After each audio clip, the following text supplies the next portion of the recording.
Number 2 is Ishvara and Jagat. Number 3 is Jiva and Jagat. All these three are centered by pure consciousness.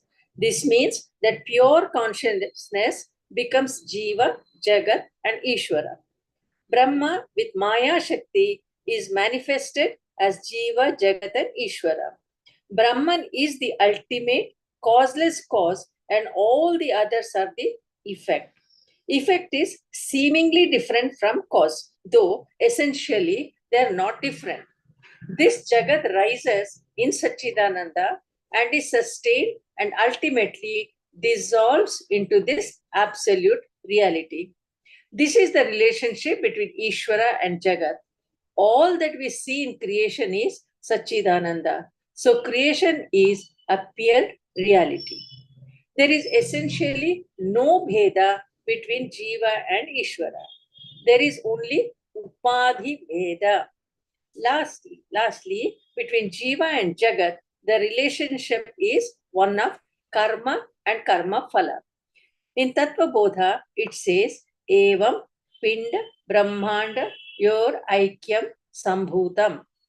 We see Aikyam between cosmos or macrocosm, that is Samashti, and the microcosm, the Vyashti. Here also, Swamiji talked in detail and explained how the contemplation on this should be done. How does Brahman become Jiva? It is very simple.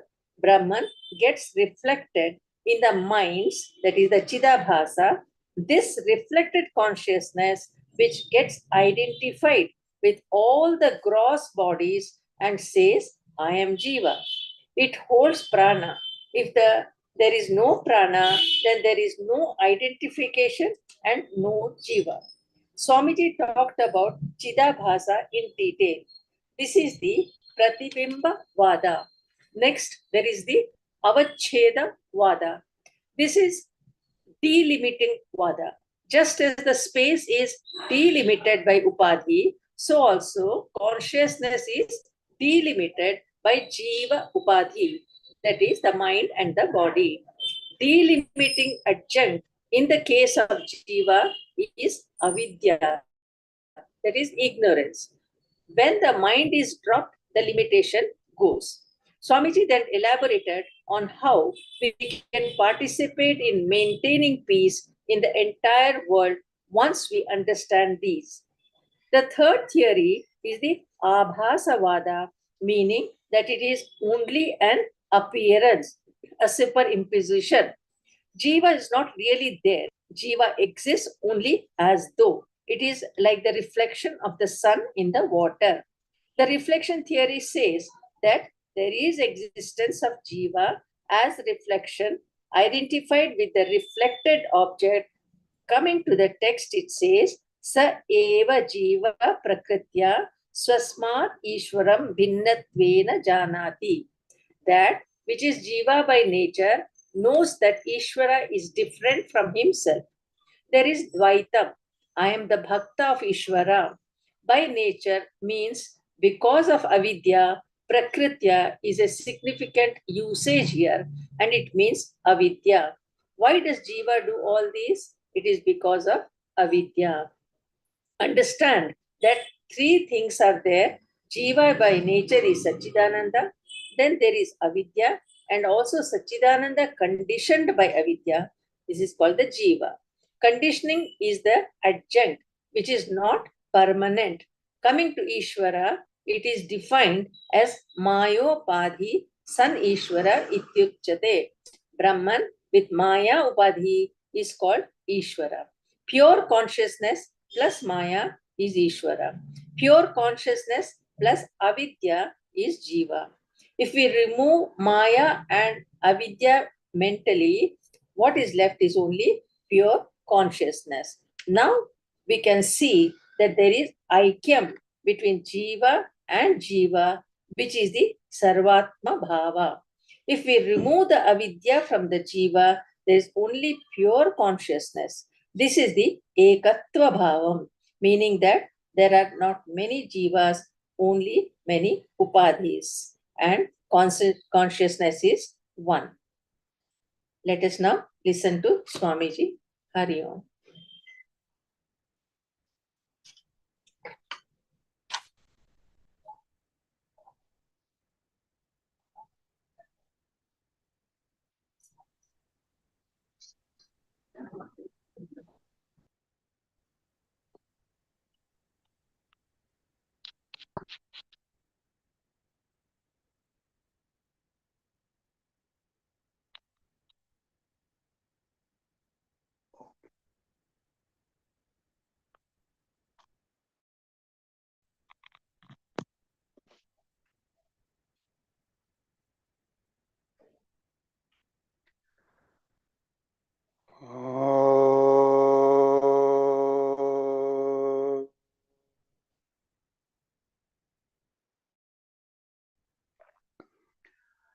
Shrutismritipurananam alayam karunalayam namami bhagavat padam shankaram lokashankaram shankaram shankaracharyam keshavam badarayanam sutrabhashya kritau vande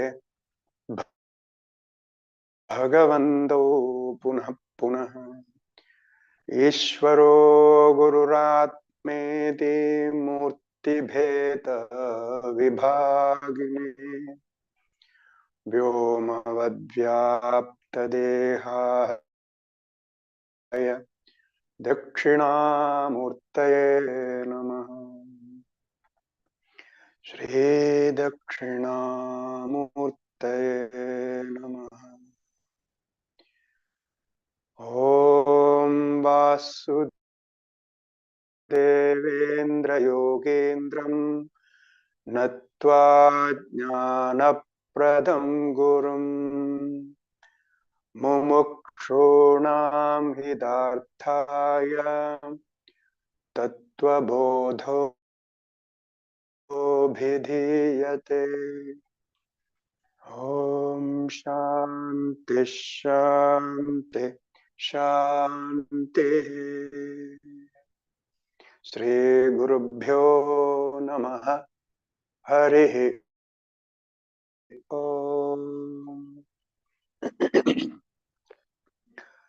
Om Namo Narayana to everybody. Is it well audible?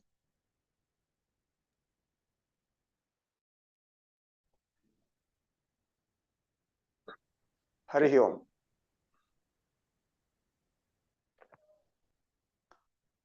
So now we are discussing the Vedantic methodology, the most technical part of Vedantic methodology. How the Jiva and Ishvara is essentially one, and how it is appearingly different by the adjuncts conditioned ignorance and Maya. So this is to understand this, the difference and the oneness. The difference because the upadhis are different. So for the upadhi we call conditioning, the limiting adjunct. So essentially, basically, both are the same from the viewpoint of consciousness. So this makes this part technically difficult because we are identified ourselves with the body consciousness. So we only know what is our existence. We have no idea about the existence outside. In the sense, the existence outside is also the same consciousness. So therefore, here the text, the Tattvabodha, gives us a detailed the terminations and its definitions in detail. So what is Jiva? Now what is the relation between Jiva and Ishvara? So Jiva is avidya upadhi. When there is ignorance, the consciousness is called Jiva. Now, in last session, we discussed what is avidya. Avidya is misidentification or non-separation of consciousness with the body and mind complex. And that avidya makes the individual consciousness different from the cosmic consciousness. That's all. Therefore, we can't say the consciousness has any difference. So there is no difference in consciousness. This is what the Vedanta wants to teach us.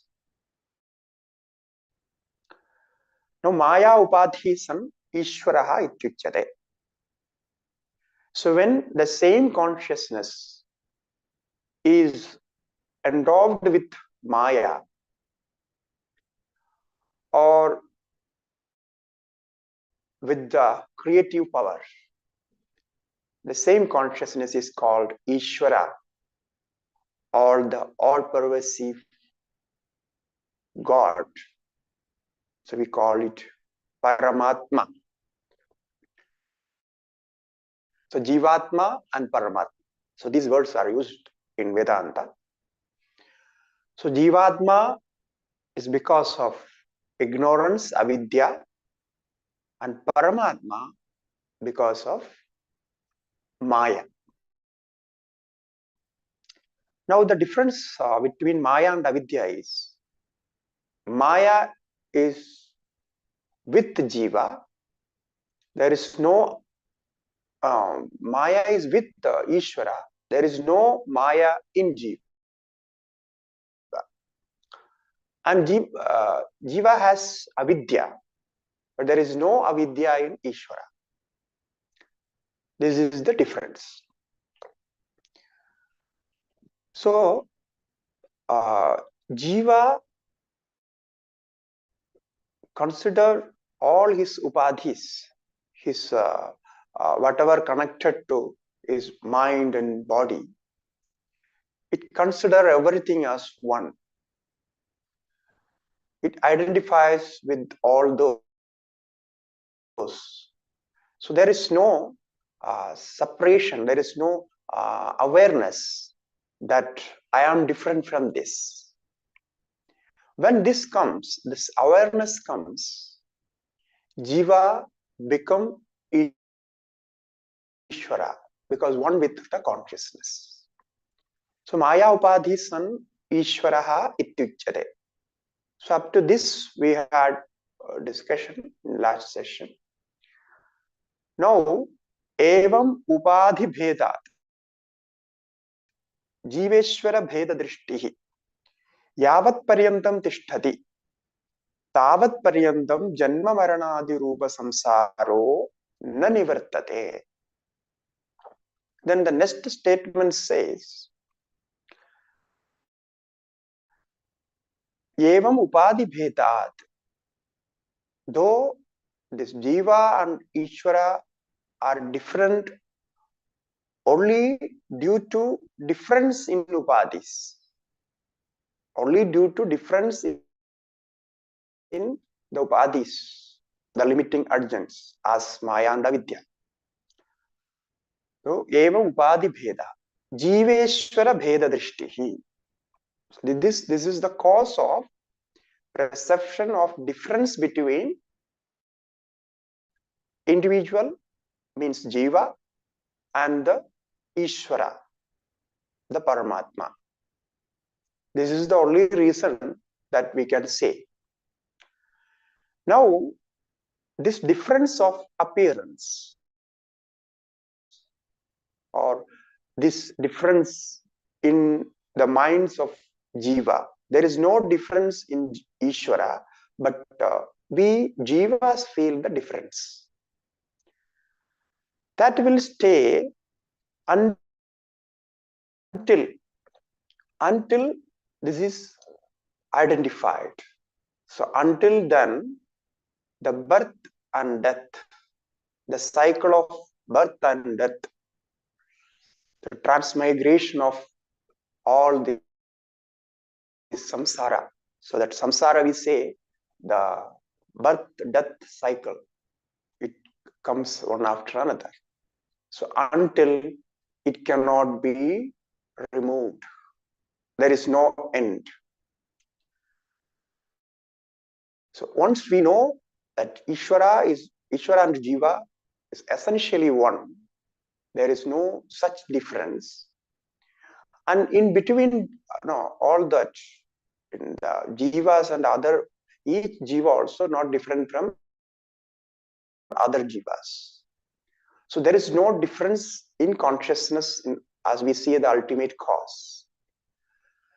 So until this knowledge is not there, tasmad karanat na jiveshwarayor bheda drishti svikarya. Because we can't find any other reason. Na jiveshwarayor bheda drishti karya. One should not accept himself different from the all-pervading consciousness. It means we all should feel we are one with the consciousness, all-pervading consciousness. So there is no difference. No logic can prove we are different from the all-pervading consciousness. Now the main trouble in this, because this is all technically, logically proved. Now the trouble in this is we have no awareness of all-pervading consciousness. We don't know what is this all-pervading consciousness. For that, one should learn Vedanta, know the theoretical knowledge of Vedanta, then try to make it practical, contemplate on it step by step. When the mind gets some idea of this knowledge, how we can think about it, definitely it will catch. So if there is no idea given to the mind, then there is no chance of thinking like this. So therefore, this is the first benefit we can say from Vedantic studies, that we get this idea that this consciousness is not different from the all-pervading consciousness. The consciousness everywhere, the consciousness which gives energy, assistance to all the beings, living beings and other beings, everything. So whatever there in the universe is within that consciousness. So this meditation gives the identification with that consciousness. So till then, we feel separation. We have birth. Now, how this separation gives birth? That is another story that we will discuss later, because that is karma theory. When we feel separated from this all pervading consciousness, our mind and karmas are separated. The minds are separated, karmas are separated. Physical body, of course, they are separated. So when these are separated, the manifestations, the changes in this, all these, physically, mentally, the changes happen because this is made of Prakriti. It's a product of Prakriti. So those changes, whatever happening there, birth, death, and growing, and all decaying, all these 6 different manifestations, everything happening there in the Prakriti. So we identify with that. We think that it is happening to me. I am, and I am doing this, and I have this karma, and this the effect of the karma and everything I have. So we identify with that. So there is birth, then there is karma, there is karma phala, the fruits of the karma, everything will come. So this separate identification, the individuality, is the cause of all the connections of karma. Therefore, the birth and death is there for a jiva, and karma phala is there because we are identifying with that. Otherwise, it is not there. So it goes like this. Now this we will discuss later because the karma theory will come later, the next part of that, last part of this Tattvabodha. Now from here, now Acharya takes us to the next discussion, that there will be a question, how it is possible this jiva and Ishvara is one. How can we say that?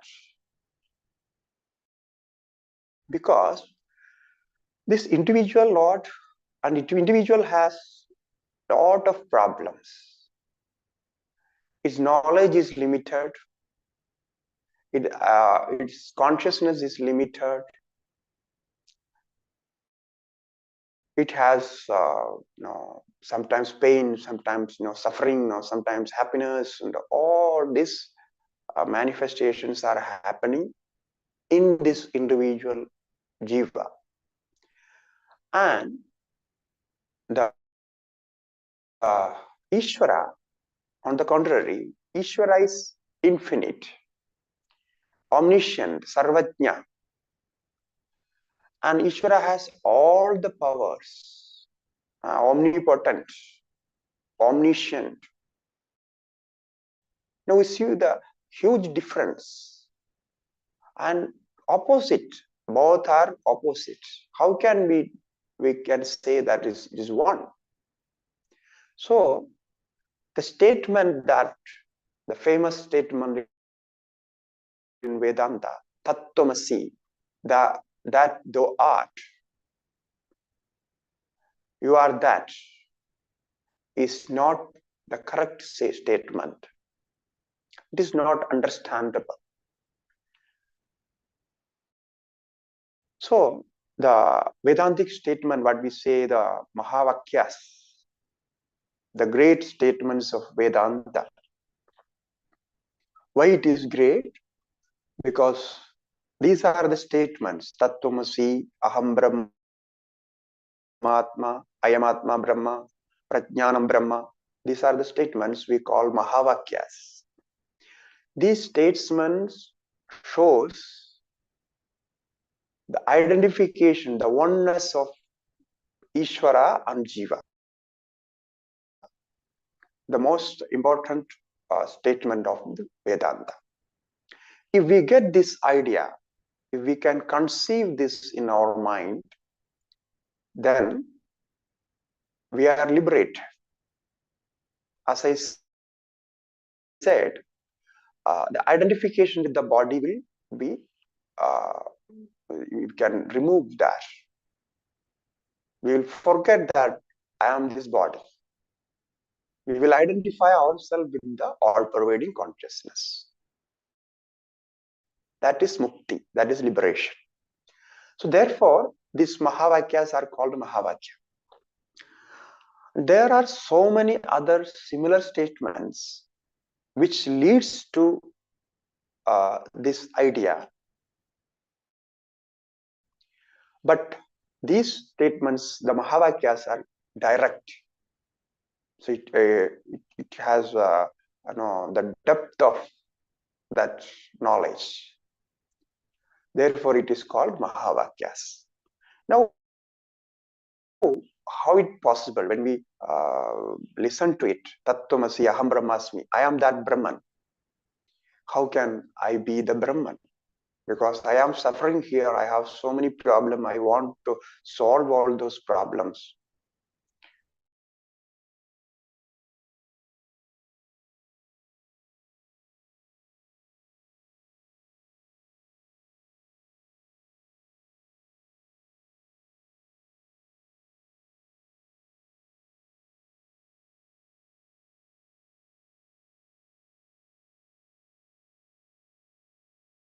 The last part we discussed the oneness of consciousness.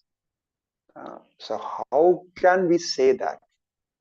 Oh, what is the logic? Okay, logically we can prove it. But what is our experience? If logic goes against our experience, logic cannot be accepted. And even the Vedas statements goes against our experience, we cannot accept that.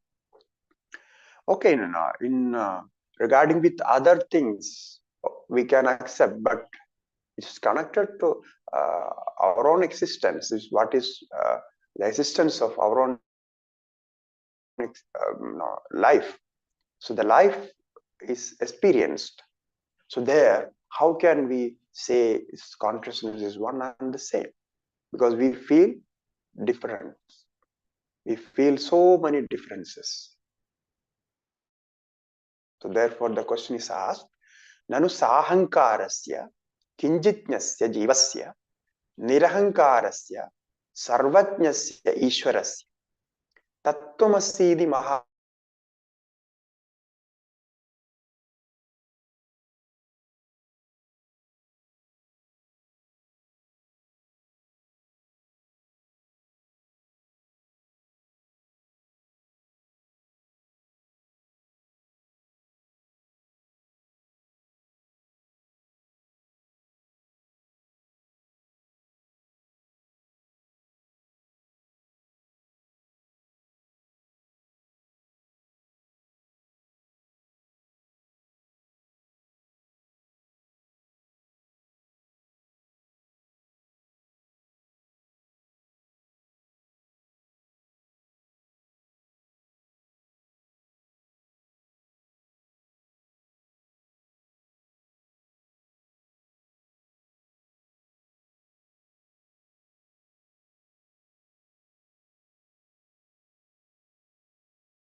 Hari Om.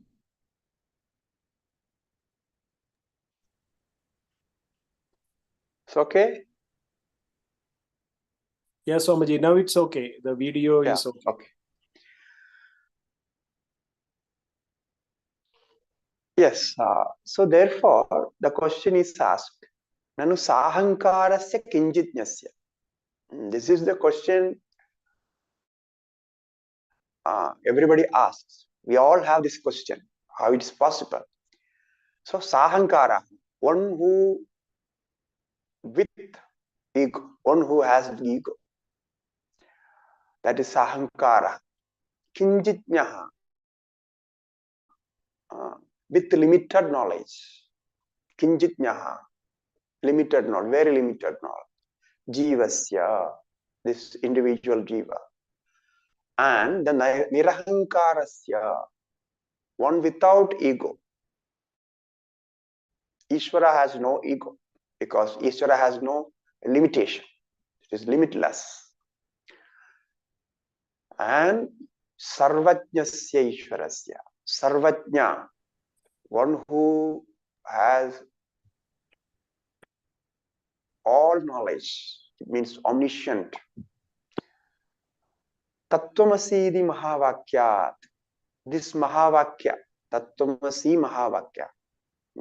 Tat means that. Tvam, you. Asi, are. So that you are that. So Tattvamasi. So that Brahman, all-pervading Brahman. And you means the individual. So you are that all-pervading Brahman. This statement, Mahavakyas, Katham Abheda Buddhihi, how this equation of oneness can come. Katham Abheda Buddhihi, how can we think like that? Ubhayoho viruddha dharmakram dattvad chet. Why? Because being of opposite natures, contradictory attributions, viruddha dharma akrandatva.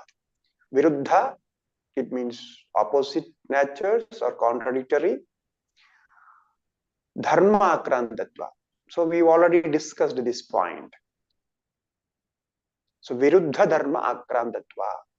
So both are different because of their opposite natures.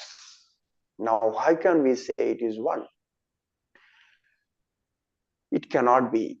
So now we see the adjectives. Sahankarasya, nirahankarasya. Sahankara means with ego, with individuality. Nirahankara means without ego, without individuality. It means there is no limiting adjunct as ego in Ishvara.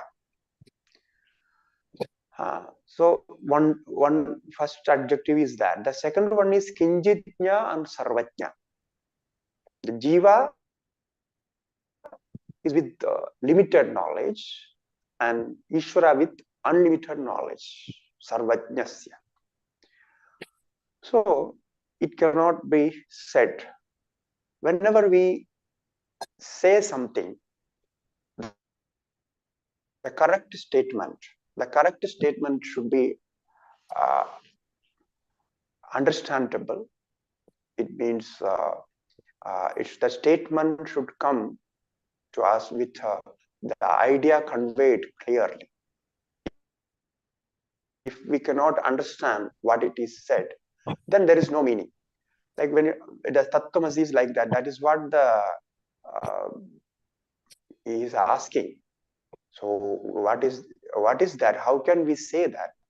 Tattvamasi, that is, I am that Brahman. How can we say that? It's not possible because this idea is not conveyed. There is no meaning for this. The reason is the sentence in our Shastras, it is said, the sentence should have Akanksha, Sannidhi, Yogyata, and Tatparya. The Shabdajnane Hetu. These are the reasons or the causes for understanding the sentence. Sentence may be correct grammatically, but the meaning is not understood. Then what is if it is grammatically correct, but the meaning is not understood? Like I can say, I am now I am sitting on the moon or in the moon. I can say that. Grammatically it is correct, but there is no meaning. How can I sit on that? How can I sit on moon? You may laugh if I say this. It means you understood the grammar of the sentence, but the idea is not there. No idea conveyed, no meaning to that sentence. Similarly, it is said, you are Brahman. You are all-pervading Brahman. You just listen to that. Okay, grammatically it is correct. You are Brahman, you are God, you are everything. You live everywhere. You can say that. But when we think about the meaning, it seems that it is not conveying any idea. Because if we want to go to another country, we need passport, we need visa, we need everything. How can we say we are everywhere? So there is no meaning conveyed. So this is because this sentence has no yogyata. Yogyata means, this is the important part of the sentence. The possibility of the meaning is grammatically correct, sentence is correct, but the meaning is not conveyed. There is no possibility of that meaning. This is called yogyata. Okay, and akanksha. Every sentence should answer a question. So some query should be answered by the sentence. So I say, I am sitting here, or I am speaking. So why I should say this? Because if somebody has some query, what you are doing, this is answer to that. If somebody asks, it is answer to that. If I am alone, I have no, there is no need to communicate, then I won't say anything because there is nobody to communicate. If somebody is there asking something, then I should pronounce a sentence with the meaning. This is called akanksha. So without this query, without the conation of the sentence, there is no meaning. That I say, if I pronounce many names like Rama, Krishna, Govinda, and many names, or synonymous, we pronounce many words together. There is no connection, no akanksha. So what is the connection with the Rama and Krishna and Govinda and all these names? Because those are not sentences. Because Rama is a word, is a name, proper name, and Krishna is another proper name. It cannot be said as sentence. There should be, Rama is going to a village, or Rama is going to school. The something should be there. Some verbs should be there. Something should be there, meaningful. This is called akanksha. So when I pronounce Rama, you may ask what Rama is doing. Who is this Rama? Why you are pronouncing this word? So this is called akanksha. Okay. So now in Tattvamasi, when the Vedanta says Tattvamasi, there is akanksha. Akanksha is fulfilled because you ask that what is that tat? What is that? So then Veda says that is Brahman, Sat, the creator of the world, and something like the definition is there. And Tattvam, Tvam means I and you. So what is that? So we know that I myself, an individual entity, and you yourself, another individual entity. Like that, we know that. So Tattvamasi has akanksha. And the next cause is Sannidhi. It is interesting. Sannidhi means the proximity of, or the connection of the words. No, one sentence is pronounced without connection. And the morning or 1 hour before, I pronounce one, Rama.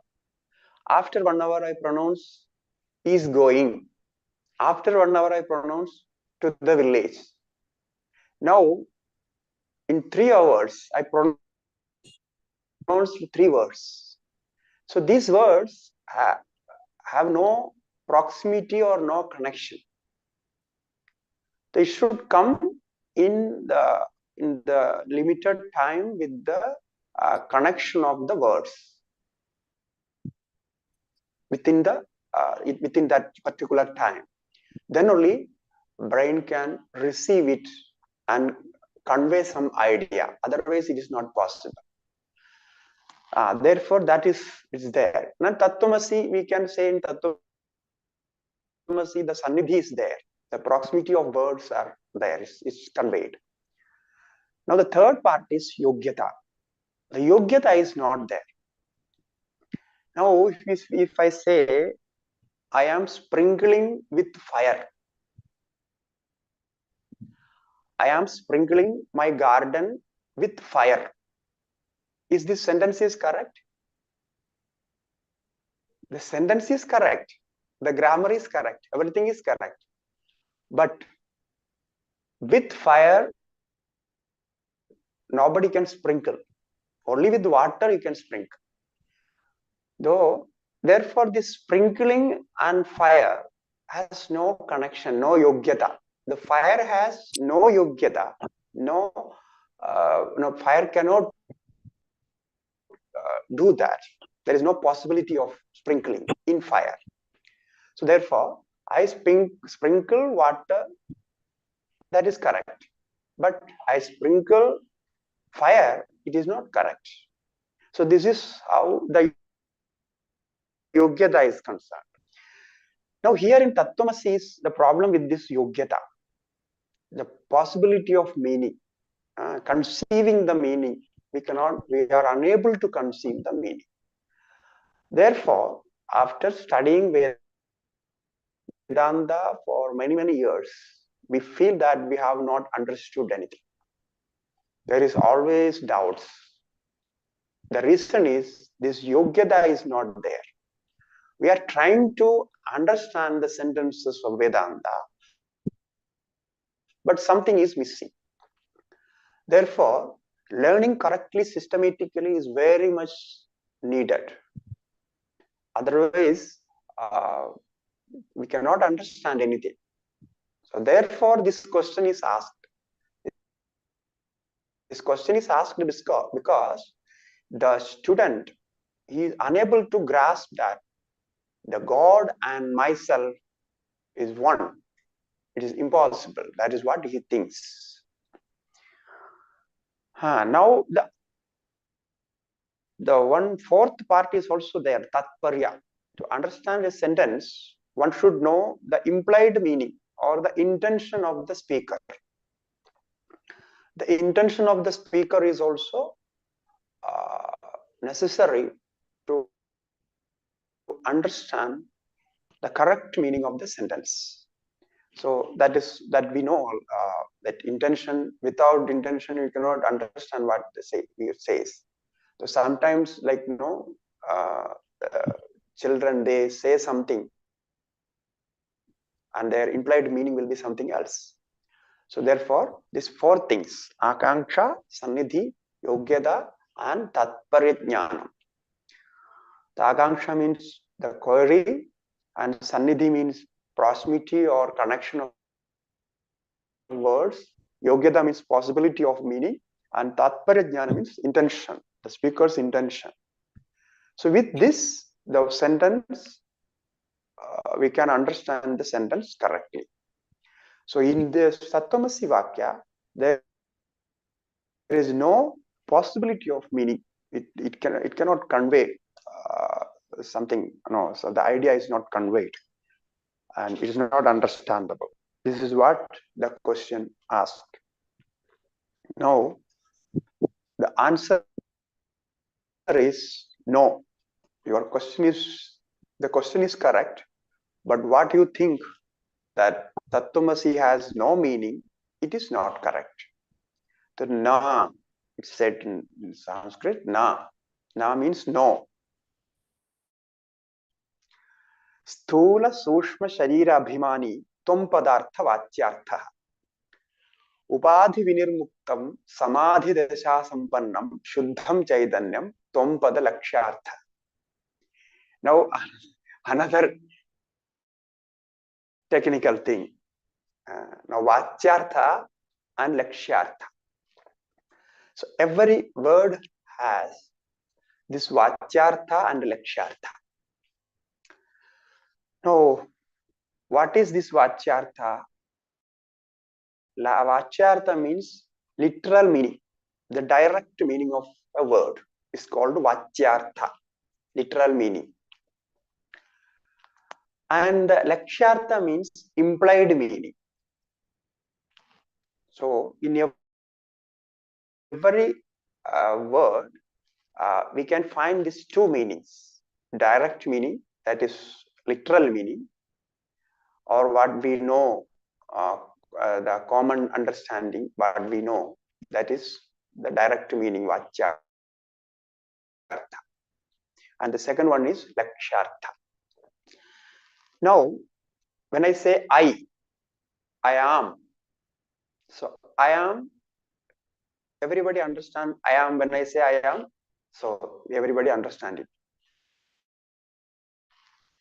Now this I am also has two meaning. One is Vacyartha. When I say I am sitting or I am talking. It means I am the person, the individual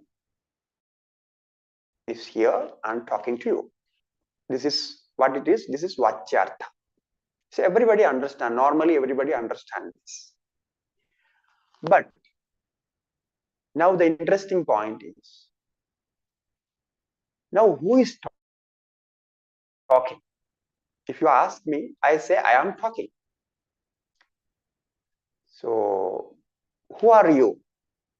The next question may come, who are you? Then I have to think. I say I am Svami Haribrahmendrananda. So I give my name. So I am Svami Haribrahmendrananda is talking. So this also you understand well. Okay, this is Swamiji's name and he is called as Haribrahmendrananda is talking. Now again the question is asked, who is this Haribrahmendrananda? Then what would be my answer? I should say what the form that you are seeing on the screen. The person who is sitting in front of this camera and talking. I am that. Who is that? This is Haribrahmendrananda. Now you see how the question changes. It is very interesting to think about this. Now, because I gave the name, you took the name, and then again you asked, you want to know the meaning, again the meaning of the name. So I saw my form, the body, the physical, the gross body. Only I can only do that. So I saw the form. Now, is this body talking? Now you connect with the first sentence. I said I am talking. You asked who are you? So I said I am Haribrahmendrananda. Now who is this Haribrahmendrananda? This body is Haribrahmendrananda. Okay, you understood that. Now this body is talking? If really speaking, we cannot answer this.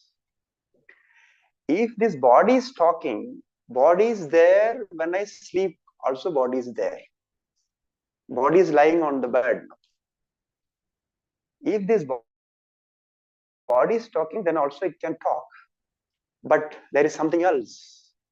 It's not only this body, but something else is also there. So we say, okay, mind is there. Because of mind, the work is going going on, the action is done. With this, the mind and body, it talks. And then up to this point is normal understanding. You can say this body is talking and mind is talking, or with prana is talking. The mouth movement is, this is what is talking, and this all we can understand.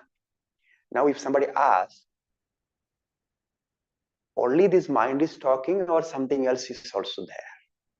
So then we have to bring intellect, the knowledge. So only I can talk if the knowledge is there. So is this part is normally we don't think about. This part is actually unnormal. It is something divine. It is separated from the normal knowledge. Whatever we understand empirically, this is limited with the body, mind, consciousness. So behind that, we don't know what is there. So when I say I am, so I am means I am this body, I am this mind, I am this intellect, I am this ego. Behind that, behind the ego is something is there. That is the actual existence. That is my existence. That should be my existence. That is implied. It is called implied. So without that consciousness, the consciousness which works behind the ego, without that, I cannot say I am. Okay? So now, normally, we don't think about this part. Therefore, it is implied. So what we understand, that is direct knowledge. That is vachyartha. So in normal life, we only need this vachyartha. Our vachyartha should be correct. We never think about the lakshyartha. So here, the lakshyartha is consciousness. And vachyartha is I, you, that, this, he, she, and everything is vachyartha. The Tvam-pada also has two meanings. One is vachyartha, another is lakshyartha. So if we take vachyartha and then think about oneness, it cannot happen. Because as I said, if I say I am this body, the body cannot be one with the consciousness, the Ishvara. The body and mind cannot be one with the Ishvara. But the consciousness, the implied meaning, which is consciousness, the inner meaning, that consciousness can be one. So this is the difference. Now, sthula sushma sharira abhimani tvam-pada vachyartha. The sthula sharira and sushma sharira. Sthula sharira means one identified with the gross body, and subtle bodies. Sthula sushma sharira abhimani. We have discussed what is sthula sharira, what is sushma sharira, everything we have discussed. Okay. This is tvam-pada vachyartha. This is a vachyartha of that. And we call it vachyartha as tatastha lakshanam. In Sanskrit, the vachyartha is called tatastha lakshanam. The definition with attributions is called tatastha lakshanam. So tatastha, it is not the original meaning, but it is taken for granted. For the sake of discussion, we attribute something and then say.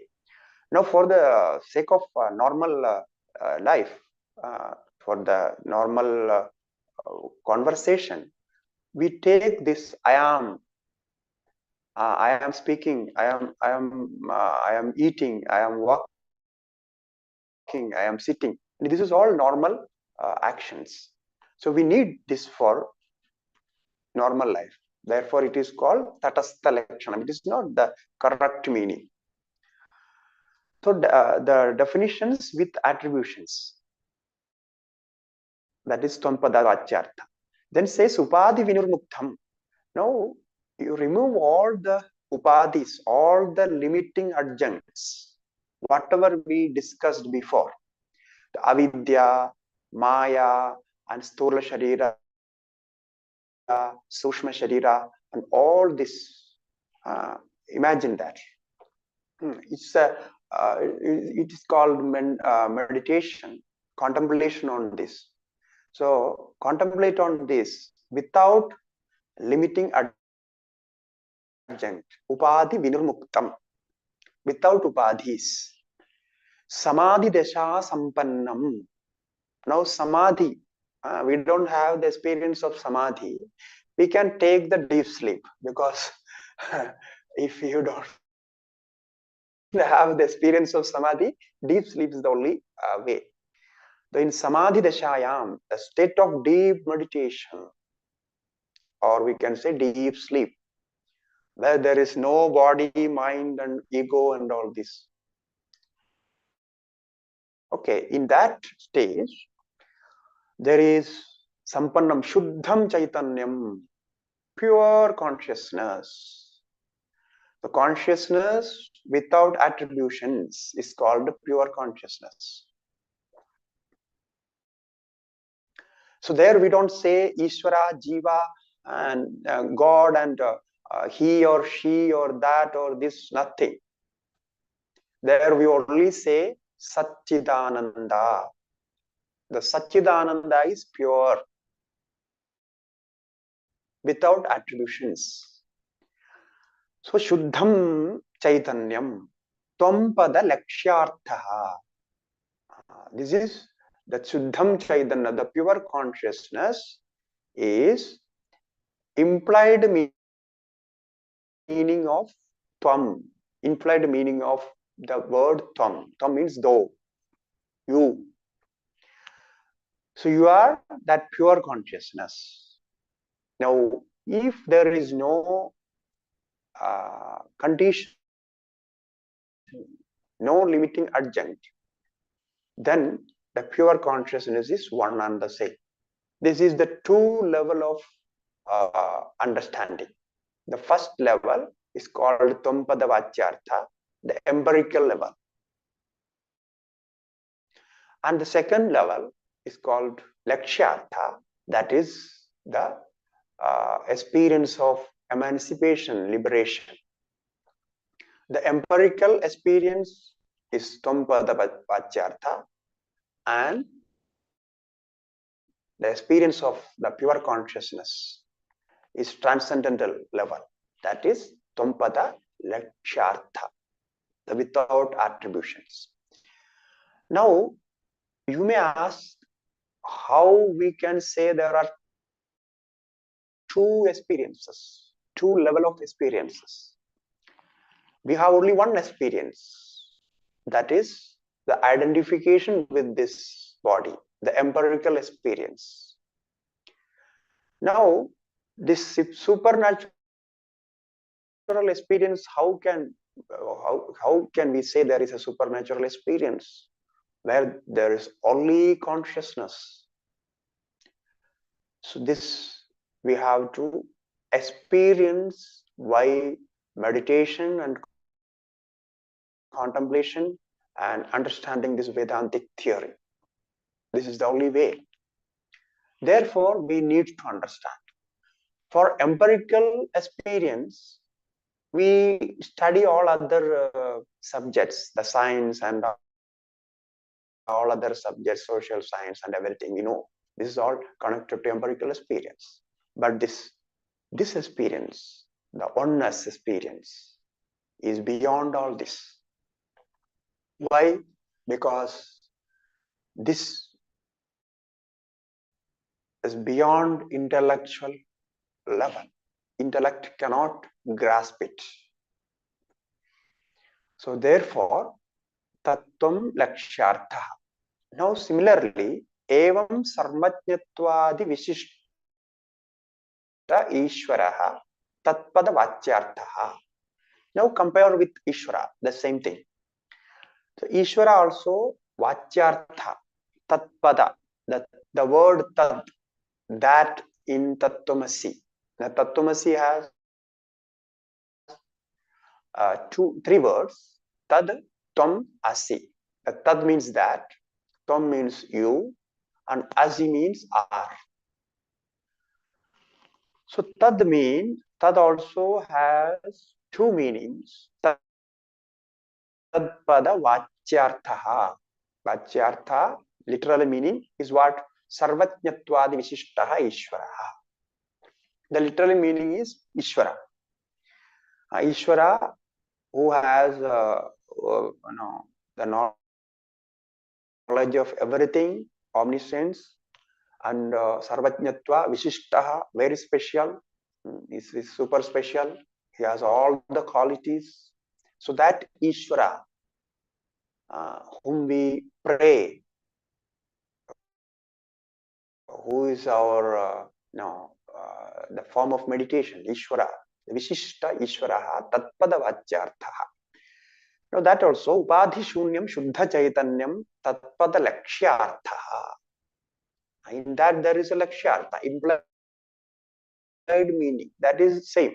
Now Upadhi Vinirmuktam, when there is no Maya, no limiting adjunct, Ishvara and Jiva both are same. Shuddha Chaitanyam, the pure consciousness. Tat Padalakshartha. Evam ja Jiveshwarayoho Chaitanya Rupena Bhede Badhaka Bhavaha. Evam ja. In this way, when we understand, thus we understand this. Jiveshwarayoho, Jiva and Ishvara, implied meaning. We take the implied meaning of Jiva, Lakshartha, and implied meaning of Ishvara. Both are pure consciousness. So in that level, Ishvara Jiva Yoho, Chaitanya Rupena Bhete, Chaitanya Rupena, by consciousness, they are the same. Ishvara and Jiva is the same. Badhaka Bhava. There is no contradiction in this.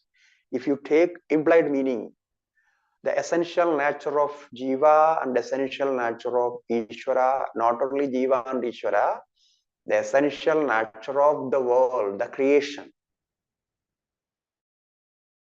If you take all the three, they are one and the same, pure consciousness. In that level, there is no difference as the creation, the creator, and the creator, nothing, no difference. So, Badhaka Bhava. Badhaka means contradiction. There is no contradictory, there is no contradiction with this Badhaka Bhava. So, this way, if we contemplate, then the experience is not far away from the, if we can say the seemingly there is contradiction in one level. Obviously, there is contradiction in one level. And actually, there is non-contradiction. This is to be understood. The contradictory part is experience, normally experience. Because Ishvara is different, the God is different, and the Bhakta is different, the devotee is different. This is experience, normally experienced. But the non-contradictory part should be experienced by special contemplation, special sadhana. So therefore, now onwards we can start this sadhana. And when I say I am, if I can remember, I am not only this body, but also that pure consciousness. consciousness. If I can bring this awareness into this mind, then I am Jivan Mukta, I am liberated from this body. Because I never say, or I never experience that this body is me. So this body is an instrument for me. Like I use many instruments for my works. Similarly, I use this body as an instrument. So this feeling will come. This is the experience of consciousness. This is the experience of Brahma. So by explanation, by learning thoroughly, by contemplation, we can get this idea conceived very well in our mind. This is what the wise, the Vedantins do. So therefore, in the last sentence he said, there seemingly, although seemingly there is contradiction, but actually there is non-contradiction. So evam cha jiveshwarayo chaitanya rupena bhete badhaka abhavaha. So now, when we change our viewpoints, as we know in our day-to-day life, when we change our viewpoints, the experiences changes. So if you are not changing the viewpoints, you cannot change your experience. So this is very important to understand the Vachyartha and Lakshyartha. We always take Vachyartha, the literal meaning. As I said, when one sentence is pronounced, first we take the literal meaning. And the second meaning, the implied meaning, is understood with a special contemplation. So special thought on that. So that is called Vedanta.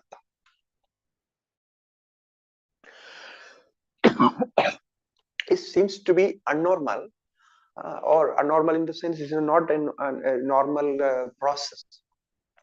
But our experience is normal. It means we know we are not this body, not this mind, but something else.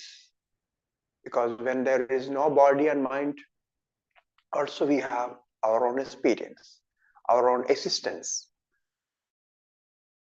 So if we could catch that experience, how we exist without this body and mind, then there is no, that whatever the Vedanta says, the all-pervading experience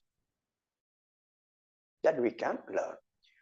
Now the next part will discuss on this point, how can we learn this Vedanta and this meaning, the implied meaning. As I said, the implied meaning is not normal, it's not normally understood. We need the special training for that. So then how can we get that training? What are the means for that, sadhanas for that? That will be discussed in next section. The sadhanas for realization. So now now Acharya will say that for this you have to go to a guru, a master of Vedanta, who studied Vedanta traditionally and practiced that way and has some experience. This is called Shrotriya Brahmanistha. Shrotriya means scholar of Vedanta, who studied Vedanta traditionally. That is called Shrotriya. The word itself, the Shrotriya word itself gives this meaning. If you study from some books or some other way, you are not called that Shrotriya. You may be a professor of Vedanta or a teacher of Vedanta, you know something about Vedanta. But the Shrotriya is traditionally from Guru. Directly, if he learns from Guru, the traditional Guru, then he is called Shrotriya. Like Vedas. The Vedas should be learned from Guru. So, oral, that tradition, from the oral tradition, we have to learn Vedas. Similarly, Vedanta also. Okay, so that is, he is called Shrotriya. And the second adjective is Brahma Nishtha. So after learning all this, he becomes a great scholar, an eminent scholar in that. Then he practices himself and experiences. So Brahmanishtha, the continuous practice. After learning, continuous practice, and he has the experience. So then that Guru is called Shrotriya Brahmanishtha. So he is fit for teaching this Vedantic theory, the implied meaning of Vedanta, the implied meaning of Upanishads, the statements in Upanishads. Otherwise, the implied meaning cannot be understood. As you saw here, is technically it should be correct, and then the experience should come, and there should be some examples. No, so all this should be connected well.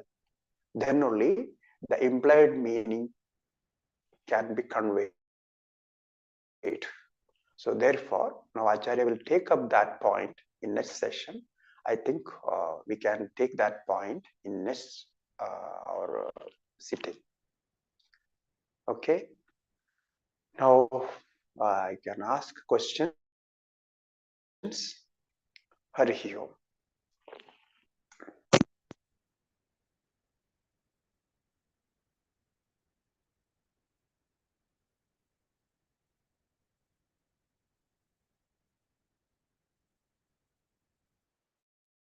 Nobody raised their hand, and also no messages yet.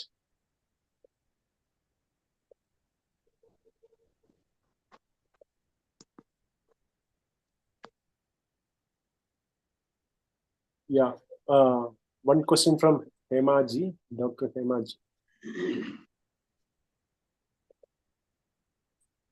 Please unmute and ask. Swamiji, for Jiva, avidya is the conditioning. It limits the Jivas, makes it limited. But for Ishvara, this is Maya is conditioning, Maya is the limiting. Does Maya limit Ishvara? Because Ishvara is supposed to be Sarvagya, Sarvashaktiman. He's not limited by Maya. Although Maya is an attribute like avidya of we can Jiva. say conditioned by, because the word used is both. We can see the sentence there in the Sanskrit sentence. Both they use the upadhi vashat. So for that, when we translate, we can translate both way. When jiva is delimited, other than jiva, whatever is there is delimited from the point of view that jiva is delimited. Like if I am separate from you, you must be separate from me. Is it not? Without that, if you are not separate from me, I cannot say I am separate from you. So therefore, if one is delimited, the other part is also delimited. That is how we say that. Although Ishvara is all-pervading, he all-pervading in the sense because the upadhi, what Ishvara has, the conditioning or the upadhi, the adjunct, what Ishvara has, is all-pervading upadhi. Like we say the space. If we say the space is all-pervading, no?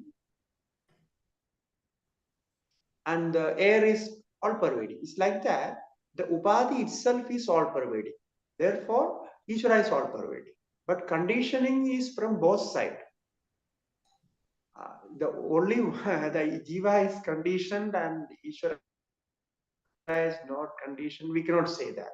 If Jiva is limited with the limited knowledge, Ishvara has some limited in the sense, if each Jiva has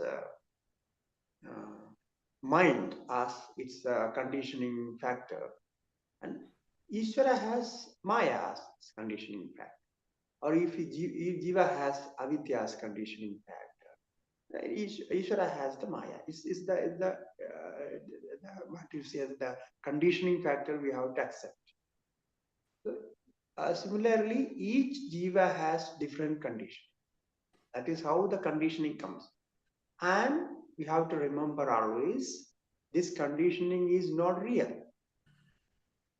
Because this conditioning itself is conditioning, so it is unreal. So the unreal conditioning is attributed to Jiva, Jiva and Ishvara.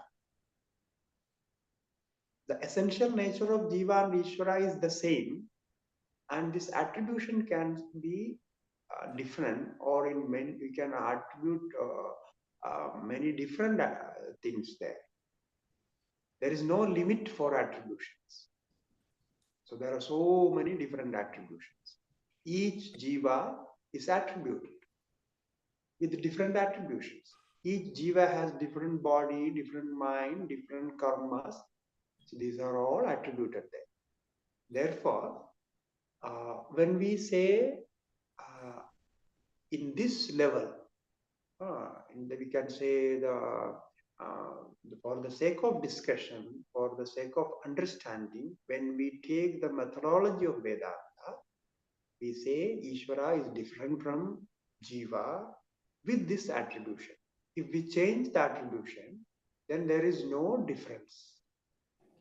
So to understand non-difference, we attribute difference because we are all conditioned with those differences.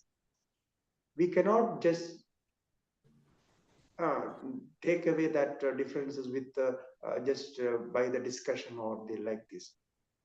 It should be removed with thorough knowledge and experience. Therefore, it is needed. As I told you, this part what we are discussing is the important part of Vedanta, and is the technical knowledge, what we call as technical knowledge.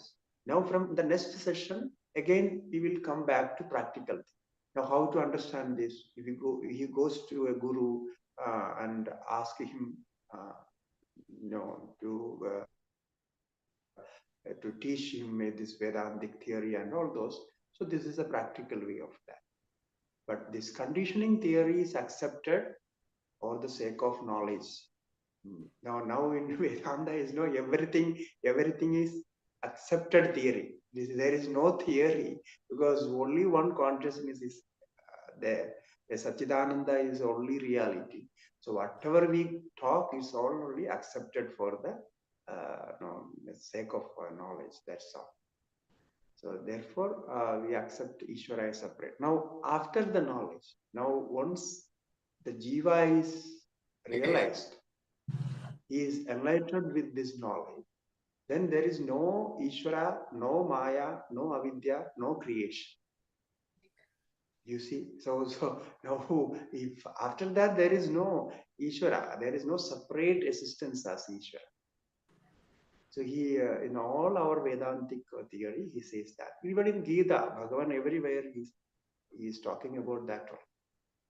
So Ishvara Jiva Bheda is also not there. There is no separation of that. This is something very special in Vedanta, and all other religions wonder how this Vedanta accept this. Because then there is no God, no creation. That is the ultimate reality. But before that, we learn this by step, all these differences. Okay, next question. Next question from Arun Babuji. Hari Om Swamiji. Please ask. The question is that as per today's the definition, the consciousness which is endowed with the creative power, we call it as Ishvara. Also, we mentioned Ishvara is same as Paramatma. And my doubt here is, on the other side, I also heard or understood Paramatma is Akarta. So when it is Akarta, how that creative power can get? When it's a creative power, it does a work, right? It is a Karta is doing. So does it mean that Brahman and Paramatma is different? So there are cyclic doubt to this. I know. I understood your question. You see, these words, Paramatma, Brahma, Ishvara, all these words, sometimes Akshara, Avyaya, there are so many words used for Paramatma. Now, when we say Ishvara with Maya, endowed with creative power, it means we are taking into consideration of this creation, which we see, the existence of creation. Now, with accepting existence of creation, we talk about the creator. When the creation is real, we accept that this creation is real. We want to know who is the creator, what is the material cause of the creation. Then that is attributed to the consciousness. It means the power of creation, or when we say the power is there, but when we say the power of creation, the creation is accepted, then the creator is also accepted. All these are attribution. That is what we say, it's all in the empirical level. Normally we say all this, but the implied meaning is there is no creation, there is no creator, nothing is created. Only that Satchidananda Brahma is there. Now, when we talk about attribution, we should understand it correctly. Attribution means, as we say, attribution literally, that is the meaning of that. Attribution means it is not there actually. We add something into that for our purpose. The purpose is to understand the all-pervading consciousness. Now, all-pervading consciousness, what is the characteristics of all-pervading consciousness? You want to know. Then we bring creation, the existence of jivas, existence of karmas, existence of all the created beings. Then the answer is given. The cause of this creation, the ultimate cause of this creation is Brahma. So the attributions means it's not real. It may be Maya, it may be avidya, it be any other attribution. But those attributions, because they are attributed, that's not real. Therefore, the creative power of that is already said, no, the sarvajñatvadi vyavahara. The sarvajñatvadi vyavahara is also not real. It's also attributed there. Therefore, the power of Maya, that is identical with Brahman, is also an attribution for the creation. This is called Adhyaropa Abhavada. This we had discussed before of this Adhyaropa Abhavada theory. It means nothing is created and everything is attributed to it. Now, if we take Jiva as an individual, we say Jiva is also a creator. What is the creation of Jiva? Karmas. The actions and reactions are the creation of Jiva. Now these karmas, actually these karmas are there. There is no karma. The karma is attributed in waking state and the dream state. But the third state, in deep sleep, there is no karma.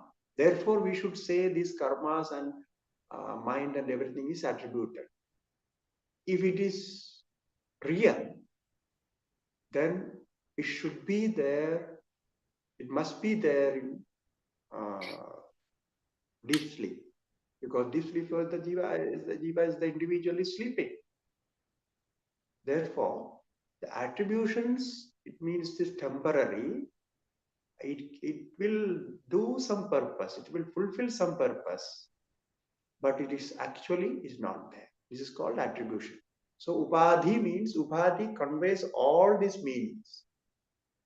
This attribution theory is a wonderful theory in Vedanta, which if you understand it well, then all Vedanta is understood. Because with attribution and without attribution. With attribution, Jiva become Jiva. With attribution, Ishvara become Ishvara.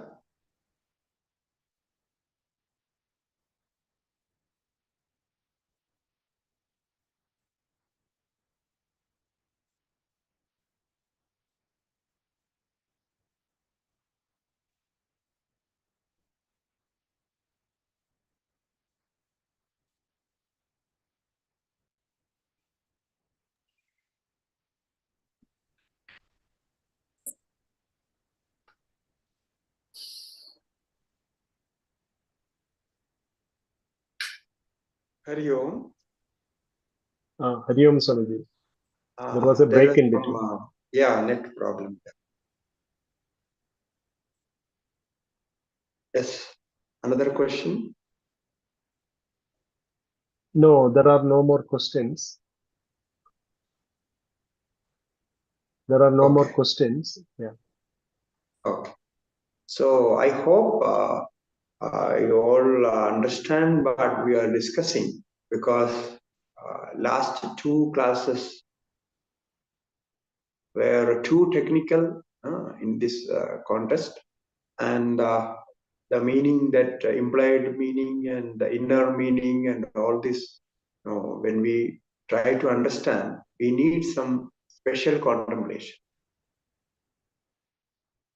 So contemplate on this part of Tattvabodha in the last two classes, and the Vachyartha and Lakshyartha and the Upadhis, the attribution theory, and this Vachyartha and Lakshyartha theory. Both are very important to understand Vedanta. Okay, so today we stop here. Hari Om. Om Purnamadaha Purnamidam Purnat Purnamudashyate Purnasya Purnamadaya Purnameva